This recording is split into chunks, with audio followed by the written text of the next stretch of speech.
How to upload and use your own fonts in Adobe Express.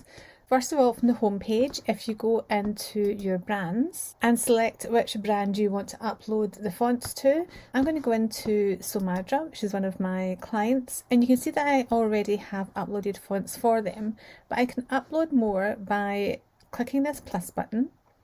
I can either select fonts from the font library within Adobe Express, which you click here. It has divided into categories, and there's over 30,000 fonts in here.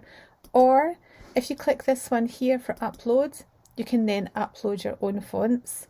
And when you click on this button, it takes you to your own files and you're just able to search for the fonts you want. If I click this one here, and then just click open. I need to tick this box to show that I have bought the necessary license and that I own that license and have a right to use this font. And then you click add. Now you can see that font has been added to the brand folder. If I view all, you can see it in here too.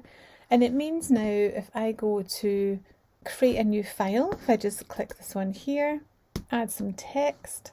And if I select that text, you can see I have Somadra brand selected, and you can now see that it has added that new font to the brand folder.